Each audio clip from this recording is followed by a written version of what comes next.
The Andrew Garrison Show. My name, of course, is Andrew Garrison, speaking to you from a dorm room at Indiana University with much to discuss this morning. And for the second episode in a row, you'll notice that my head and the space behind it is taking up about half the space as it normally does. And that's because this time we have Andrew Hillsman here to join us. So, Andrew, I'll let you kind of take the floor and tell the people who you are and what you do within IU Sports Media. Hey, Andrew. Well, it's a blast to be on here. You know, we're discussing a relatively fun topic, I would say today. You know, it is probably the greatest time we've ever seen in Indiana sports. But yeah, I'm Andrew Hillsman. I'm a junior in IU Sports Media. I do WIUX radio with the host of the show, Andrew Garrison, and I do broadcasting for Indiana hockey, Big Ten Plus. Stuff here and there for the Hoosier Network and IUS TV. And then I'll be one of the two play-by-play voices for Indiana softball this spring. Nice. Awesome. Yeah, that's the spring sports are going to be fun and they'll be interesting fun. to see play out. Yeah. They'll be interesting.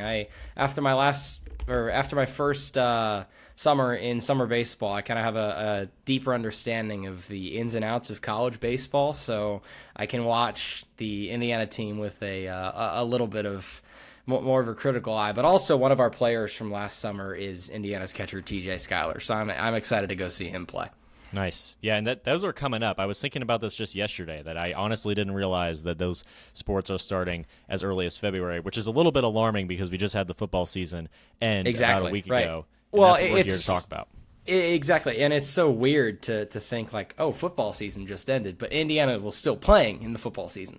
Usually, football season ends on Thanksgiving weekend for Indiana. Not this year. It has been the greatest year as an Indiana sports fan. Me personally, I was not an Indiana sports fan before coming to college. I didn't really have a college. My parents went to Michigan, Northwestern. My brother went to Purdue, so I rooted for Purdue for a little bit, but you know, had to make the heel turn, and then here I am. And I mean, I can't imagine what it's like right now to be, you know, a fan who's had season tickets for 50 years and has watched and stayed through every game to watch their team just get demolished, regardless of who they play. I mean, they were getting their butts kicked in non-conference play, and there were still fans that showed up. So that is, I guess, who I'm happiest for right now, because of just the dedication it takes to stay and support a team like that when they're just not doing well at all. Yeah, and it's interesting to hear you have that perspective, because I kind of have a similar one. I grew up a Purdue fan, so both my parents went to Purdue. So also grew up a Saints fan because of Drew Brees. They were in college at the same time as him, went to the Rose Bowl, had all that. But mostly, obviously, a Purdue men's basketball fan.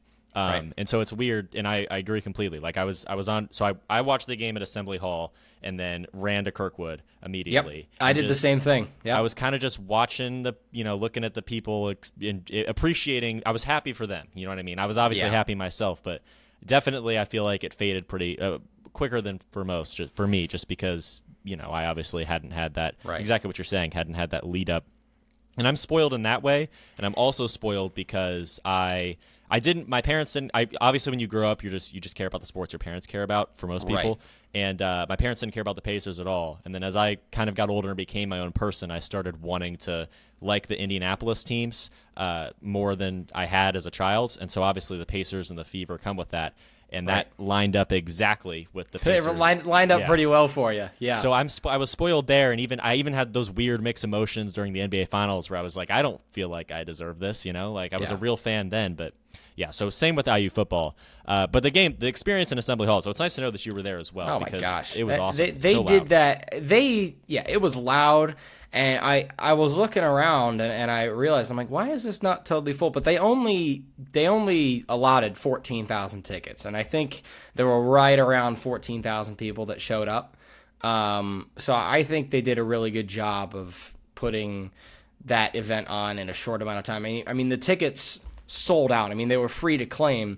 They sold out in 90 minutes. It was a very, that's about the only way to do it. I liked that they didn't charge for it. I think other schools, when they do those watch parties, I think they have charged for those in the past. But I like the way Indiana did it. I think they did a really good job, and just, the experience of being there. I thought about it, and a lot of my friends in sports media, a lot of our friends in sports media were there in Miami. I have to imagine that the experience here and the experience there are almost equal. Yeah, certainly. And because I had a couple friends, obviously within sports media, and even just, fans, other students Right. that were there. And I was thinking to myself, and I even said to a friend on Kirkwood, I was like, this is the place to be. Like, obviously, if you can be at the game, you can be at the game. But I imagine that secretly in the back of the minds of some of the people that were in Miami, there's a little bit of FOMO with, Kirkwood and everything. And yeah, it was great. And certainly the place to be right here, even as someone that didn't grow up an IU fan. Exactly. I mean, it was all positive, and just the part that I thought was the craziest was when they started lighting the furniture on fire. That was interesting. I kind of stayed away from that, just for my own personal safety. But people do weird things when towns win championships. You remember when Philadelphia won their first Super Bowl in 2018, and they had to grease the light poles all across the city. I wonder how many pounds of grease they used to stop people from climbing up those poles. I don't think they had time to do that here because there were plenty of people on poles. Yeah, absolutely. And as far as I'm aware, no one got severely hurt. So we'll take that. No, I think everybody was good. So yeah. Yeah, completely an innocent championship right there. So as far as the game actually goes, I was talking to you off air just a moment before we started, talking on the show about how championship games are weird. It never feels like it almost feels like such a big game that it's almost offensive to just say this is the takeaway, this is why a team won, as you can do with many regular season games. And obviously as a fan, it's such an emotional experience. It's hard to be analytical. But takeaways from the game. I'm curious what, from sort of an X's and O's perspective, Indiana won this game because I'm curious to hear what you have to say about that. Indiana won this game, I think, because they played their brand of football, which is mistake-free. I look around at teams throughout the country and throughout the year, even in the CFP. I mean, you look at it, the prime example of that. I go back to the first-round game between Texas A&M and Miami. That was a mistake-filled game.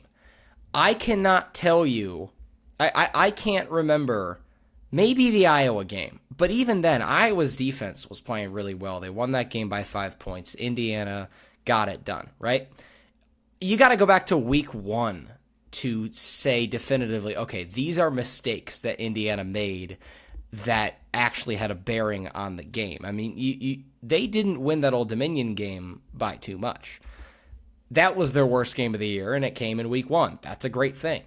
But the fact that you have to go all the way back to August 30th to find a game in which Indiana made that many quote-unquote mistakes is a testament to how well coached this team is. And, there's been hours and eons of discourse about, they're not as talented of a team. They don't have the 5 stars.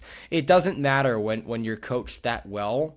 And Kurt Cignetti and his staff, the staff should get so much credit. I mean, Mike Shanahan, Bryant Haynes, and the position coaches as well. It is all that organizational leadership. That's what matters. But as for why Indiana won this game, it's because they played clean football. And I don't think they won the line of scrimmage. I really don't. I mean, Miami's front 7 played a heck of a game. Fernando Mendoza was under a lot of pressure in that first half, but he made plays. The wide receivers made plays. The running backs made plays when they needed to. And they took advantage of special teams. That's the other point in this game. I mean, Miami left 10 points on the board.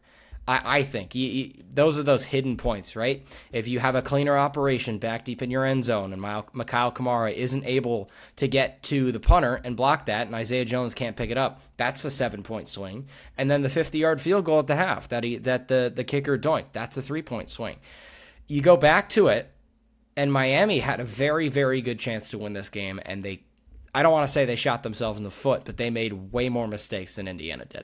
Absolutely. And honestly, I forgot about the missed field goal. The block punt is kind of what, takes the cake there from a special teams perspective. A great game for people to watch if you are trying to show someone that special teams matters for Absolutely. sure. And so, yeah, as far as winning the trenches and sort of winning the game in that facet, Mendoza's punched in the mouth again. He's punched in the mouth multiple times, almost literally with the blood on his face and everything like that. Ohio State played well in that way across the board, but it was really just the one hit at the beginning that I felt like was, this is Mendoza really getting knocked back. And Miami, it was just time and time and time again, and still able to respond, able to adjust, and things of that nature. Yeah, I mean, if you're playing that big of a front seven and that talented of a front seven, it's going to be a physical game. I mean, I remember Pat Coogan said after the game, it was like, that was the most difficult defensive line he's ever played against. But that's like smash mouth football. That's what he lives for. I mean, he's a center. He knows how to be physical. He's a huge dude, and he's a hell of a player. But you talk about sort of that physicality, and Mendoza's used to that. Like, he's taken shots, he's taken huge hits, like you mentioned, the first play of the Ohio State game, went off for a play, got right back on. I don't think he could probably breathe for 45 seconds to a minute after he took that shot from Caden Curry in Indianapolis. This was probably nothing to him. He was ready to go, and I think that is a big mental thing for the team to see their leader and their quarterback step up and say, hey, this is what we're going to do. I don't care that I'm getting hit here. And should that first hit have been targeting? Absolutely. But it didn't matter. Yeah, absolutely. And that not mattering is obviously a lot to do with Indiana ultimately winning. What stuck out to me when I was watching live, I haven't watched the game back and watched it a second time. It's kind of one of those where I want to just the feeling to You want to savor it for a little bit. Yeah. Exactly. Yeah. So, and because, I don't have any productive reason to watch it back, or, that's just going to be something I enjoy about a month from now. But what stuck out to me in the moment, where even when Indiana was punting, even when, there's a 3-and-out here or whatever it is, and that Miami front seven is playing very well, and Mendoza's sacked or whatever else, what stuck out to me is every once in a while that Kalen Black 7-yard run. And ultimately Indiana outrushed Miami 131 to 110. And even if it didn't amount to anything, even if it was still on a drive where Indiana was going to punt, I never fully felt like Miami was in control, because Indiana constantly had that 7-yard Kalen Black run or whatever it was. Right, and that is how teams will wear you down and just keep chipping away at you. It's that old philosophy of death by 1,000 cuts.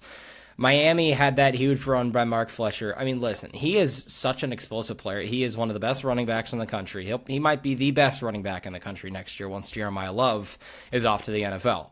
There's no doubt about that. Malachi Toney is an explosive player. But it is, if you have enough of those explosive plays, yeah, you're going to win some games. But like you said, it's those chunk plays and those, just cut you down a little bit, one chop at a time, 7 to 8 yard runs that really kill you. Yeah, absolutely. And that honestly was the one thing about Miami, is they had those explosive plays with those two players. Kind of something that's come up a few times with Indiana. At the beginning of the year, there was that story that maybe was a little bit overblown, where Cignetti in a press conference basically said, against Illinois, we had 5 or 6 complete, I think the word he used was egregious, secondary miscues, and Illinois just didn't punish them. And so that was something that freaked me out. And the type of fan, the type of sports viewer I am is, I'm paranoid, I always was like, I don't think the Pacers are going to make it past this one, or, surely IU doesn't get past this one. And so when the Oregon game comes up, I'm thinking about those 5 to 6 egregious, basically touchdown plays that Illinois was able to grab one, and then obviously it ended up being fine against Oregon for the most part. Kind of comes up again. Obviously comes up against literally the very best you can have, and Toney and Fletcher, as you mentioned. But that was the one thing for Indiana, those explosive plays, and that was the one thing on that last Carson Beck drive where I was, we might not even play. We might play perfect. Everything might be fine, except there might be one misstep, and then that was what was freaking me out as kind of the paranoid fan, which is definitely exacerbated just because I had emotional investment. I'm sure I wouldn't feel that way if I was just watching, but yeah, definitely. It's hard to just watch a game like that, though. And I want to go back to what you were saying about, the Oregon game. Yeah, there was a couple of plays, but even when I was at the Peach Bowl, the secondary, I feel, did not have their best game. But Dante Moore was just so uncomfortable in Atlanta, and that front seven was just demolishing him. I mean, they just had Oregon's offense in a blender. There were a couple of open guys on some broken plays downfield that Moore didn't even have time to get to because he was flushed out of the pocket, or he was already on the ground, or he just had to get rid of the ball. It was one of those things that I'm like, you think it's not sustainable, but if the front seven's that good, it kind of is. Yeah, and actually on the first play, I don't know if you've seen this. I saw this on I need to get off this app, but a random Instagram reel. And it I sat up in my bed. I was like, oh my goodness, because it was the first play, that pick six, kind of corner out on the other side of the field, wide open. And I thought, had people seen this? It was just a fan video of it. And yeah, exactly what you're saying, where it's just it's that complementary football aspect where the front seven, is able to kind of defend the pass in many ways in that way. So Indiana ultimately wins this one. There's no explosive play on the final drive. I suppose there is, but it's one that falls in favor of the Hoosiers. And so now we stand where Indiana actually did it, right? 16-0 champions. Curt Cignetti wins, and I was kind of concerned about that last season when he lost the two big games, where I was like, right, Curt Cignetti wins, Google him, but until you get to Ohio State, and then obviously each and every time, the Penn State game, the Ohio State game, Oregon, Iowa, and now throughout the playoff, Curt Cignetti still wins. So 16-0. Obviously a big deal for IU retrospectively. You look at the history, you look at all of that. That's something that I don't know a lot about and has been just completely everyone else has talked about it. You know what I mean? Like right. there are better people than me and probably even you to talk about the history retrospectively. But as far as the future goes, what this means for IU, I think there's a lot that was kind of rightfully brushed under the rug because they were in the middle of a playoff run with the transfer portal and everything else, and how this kind of is lining up for Cignetti to be the next Saban, Indiana to be the next Alabama. That's obviously a lofty claim to make, but I don't think it's an unrealistic one. And in the future, IU looks to be in a great position. Yeah, I agree. I do want to go back to one thing that I noticed. You were talking about how you just you come across those Instagram reels. For me, it's kind of the same way with Twitter. When I go into that deep dive on just watching analytical content or whatever, there was one thing that I noticed, and I gotta rewatch it to make sure it actually that was actually the plan. But I think Miami. I saw somebody was watching one of Indiana's punts. I forget what quarter it was, but there was one that McCarthy downed within the 5 in the near side corner. I think Miami had a guy on the top side of the field, and I think that was going to be a trick play, maybe a lateral to the top of the field. There was nobody up there. But McCarthy had such a good punt, and there was such good coverage that you had to fair catch inside the 5. So it's those explosive chunk plays that kind of get taken off the board in those hidden ways that made the difference. But as we look forward, like you said, I'm very hesitant to throw around the term dynasty, because for a dynasty to happen, there's so many things that have to go right. But the groundwork's absolutely there, right? As long as, the staff can stay together as long as possible. I know Derek Owings, the strength coach, went and took the strength coach job at Tennessee. So Coach Cignetti will have to find a replacement. And that's a really underrated position. I mean, you kind of look back at a lot of the struggles with Indiana men's basketball in the last couple of years, I think can be sometimes attributed to Cliff Marshall, who was the strength and conditioning coach for Indiana men's basketball. A lot of injuries, a lot of guys just didn't look like they were really ready to play. This year it's a little different, but basketball is another can of worms that we won't open because it's not fun to. With the term of dynasty, I throw it around very selectively. But there is no doubt in my mind that Indiana should be, as long as Curt Cignetti is coach, and as long as this staff is here, and as long as the financial commitment from the donors and from the executives of the school and from the athletic director, Scott Dolson, is there, there's no reason in my mind to think that Indiana is not going to be a college football powerhouse for as long as Curt Cignetti and the rest of those folks are here. I'll tell you why. Because Curt Cignetti is so involved in the personnel department. He signs off on every person that comes through that program, right? And that is why this program is so organizationally developed and so organizationally strong.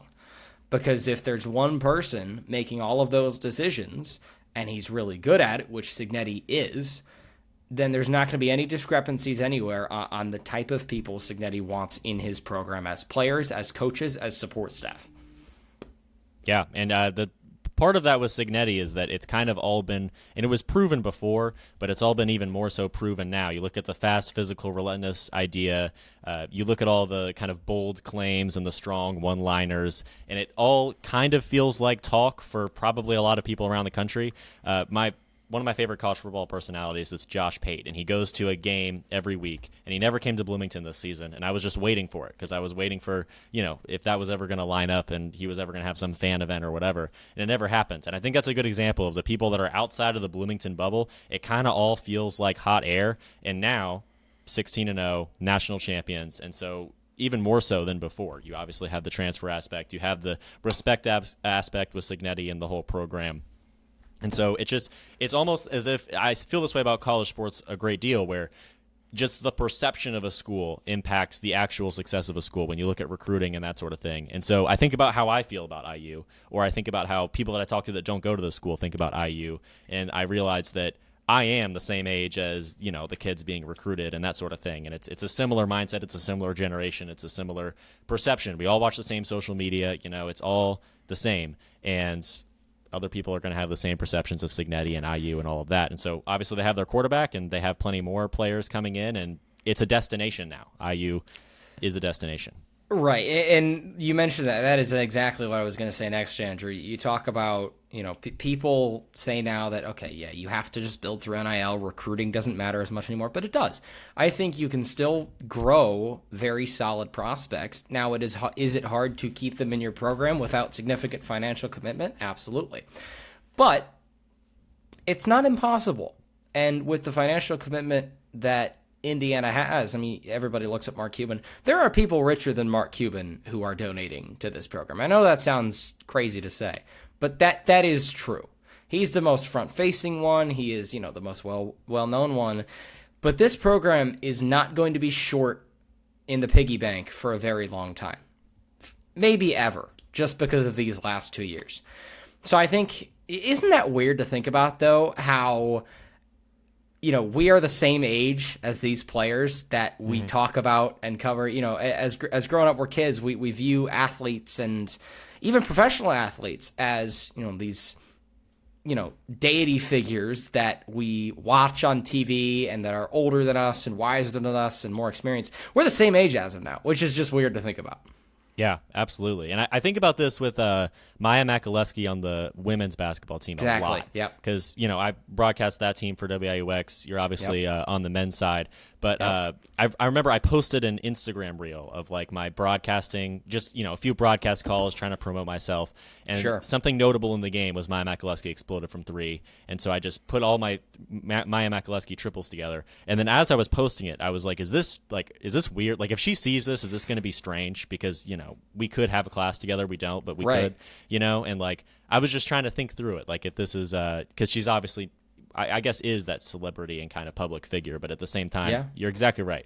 And it gets weird too when, Cooper Flagg was the one. Well, Ryan Williams was the one for me, but also Cooper Flagg, where, I am, as a freshman, am older than Cooper Flagg. I'll tell you who the one for me was Connor Bedard of the Chicago Blackhawks. He's 5 days younger than I am. Yeah, that's unbelievable. And he's an NHL superstar. I'm like, I should just hang it up at this point. I'm cooked. There's no athletic hope for me once these guys are getting to do this thing. And we get older, the pro athletes, they stay the same. That's how it works. Yeah, absolutely. And to have someone younger than you, when I was in high school, to have someone younger than you in college, it's normal.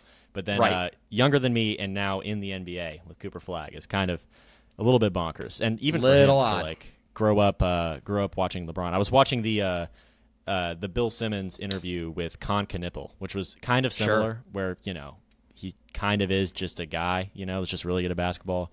I do highly recommend that to both you and whoever's watching. It was just really insightful to hear from kind of what I would be if I was super athletically gifted, where what's it like to be that person that was watching all these players forever and now LaMelo Ball's at his house, and that sort of thing. And so, yeah, super interesting. But certainly at the college level, also very, very fascinating. I want to sort of switch gears into college football as a whole with the landscape because of this. Because I think one misconception that a lot of people have is that because Cignetti did this and because he turned around Indiana in really 1 year, but 2 years to get to the very, very top, because he did it, that's going to start happening all sorts of places. And I obviously could, and this kind of shows that that's possible. But to me, this feels like a one and done thing that in the college football textbooks and the history books in 20 years we're going to look back on. this was the outlier rather than this was the start of a new era where SMU is, blowing out Alabama.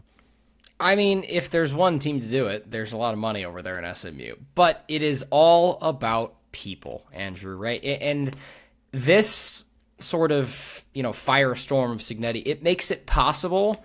I don't want to say it makes it doable, because you have to have this perfect conglomeration of people. And the other thing is that you have to be a little bit lucky too. And I'm not saying Indiana got here because they are lucky, but you think about it. They did not have, Fernando Mendoza did not get hurt this year, right? Elijah Surratt only missed a couple of games, right? Pat Coogan didn't go down with some season-ending injury. And do I believe that the backup center, Austin Leaford, could have done just as good of a job in that system? Probably. But you have to have things go your certain way. And Indiana had a little bit of that luck and a heck of a lot of that skill and the right people, with a little sprinkling, dusting of things just falling their way when they needed to have this happen. So it makes it possible, but it is still so improbable and unlikely, and you have to have that perfect conglomeration of people that Cignetti and Pam Whitten and Scott Dolson have brought into the building to make this happen. And on the other side, you got to bring players as well, because the players are so one-minded and bought in to this system that they are an extension of Curt Cignetti's brain, I almost think. It's like this mothership of football ideas, which is Curt Cignetti, and they just have the right people. So I don't think it's going to happen anywhere else.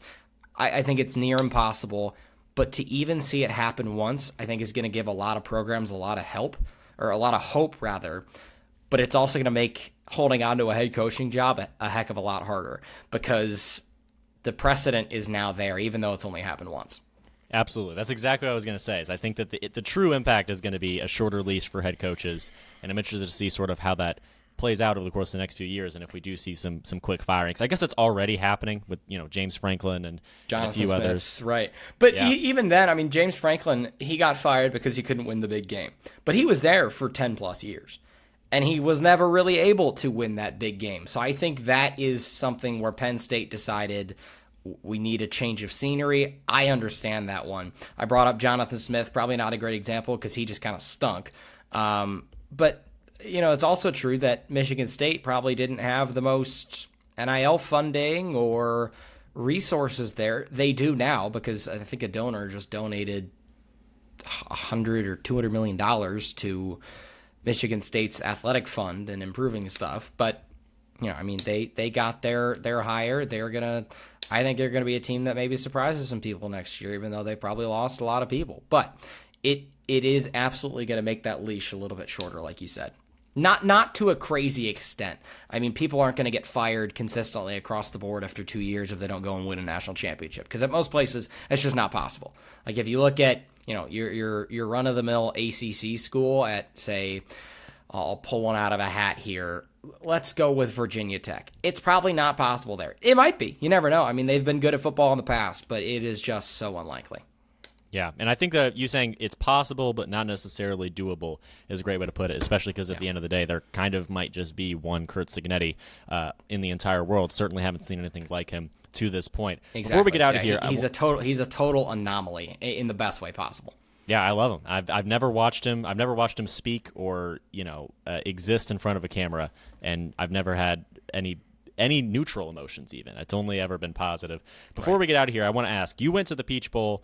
I'm sure that was awesome. I've never been to a bowl game. Most of the people watching, probably all the people watching, have never been to a bowl game. And so I just, if you have any stories, any travel stories, I'll kind of let you have the floor on Atlanta, the game, anything you really want to talk about from the Peach Bowl. I'd really be interested to hear. Well, yeah, that was my first time in Atlanta outside of the airport. And I think, based on just kind of compiling stories because that was the only one of these CFP games that I went to, I have kind of learned that was the best hospitality. The Peach Bowl knocked it out of the park, and I hope I get to go back and be in Atlanta and go cover that event again, because the way everything was just so great. I mean, it was amazing. The hotel we were in, the media hotel, was, I think, like the fourth tallest hotel building in like the Western Hemisphere or something. 70 floors. It was insane. I was staying on the 50th. It was awesome. And, you know, it's just a fun time. Like, you know, they had the media hospitality room, which was just great. Media shuttle, and Mercedes-Benz Stadium is a beautiful piece of architecture. I mean, it is the designers of that place did so well in creating that. It doesn't feel modern. It is very modern in every way, but it doesn't feel modern. It feels like old school. It's so loud, and it's a beautiful stadium. So I really enjoyed my time in Atlanta. I hope I get to go back. As for stories, I can't really, put one on top of my head. There was, we were just kind of watching pregame warm-ups on the sideline, and I found myself standing 2 feet away from Mark Cuban and Scott Van Pelt, so that was pretty cool. I walked behind the game day desk while they were doing their pregame show. My dad took a grainy photo of me on TV, so that was fun. That was fun for him, more fun for him than it was for me, because he was like, "Hey, all right, you got to walk by now." I'm like, "Okay, I'll do it just to humor you," but obviously can't say no to that. That's a fun photo for him to have. But just those bowl games are special experiences. Travel was super easy. I flew down, which was a lot of fun. I know a lot of people had interesting times flying to and from California and to and from Miami. Ask Ian once about his experience trying to get to Pasadena. I think he had some flight delays, but mine were thankfully not too crazy. But yeah, it was an amazing experience. I enjoyed the heck out of it, and I hope to go back again. Awesome. Yeah, especially because Memorial Stadium, which we love, is probably on the smaller side. And so to go from that to Atlanta. Yeah. It's not even on the smaller side. It's very old, and we love it, but it is very old. It's showing its age. That's okay. It'll get renovated in due time. Yeah, absolutely. So that's certainly difference between that and Mercedes-Benz Stadium must be alarming, especially for the players. Oh, either way, before we get out of here, I just want you to be able to say kind of where people can find you, what you're doing in the near future. I'm sure there's men's basketball games, and just kind of where the Andrew Hillsman brands can be found on the internet.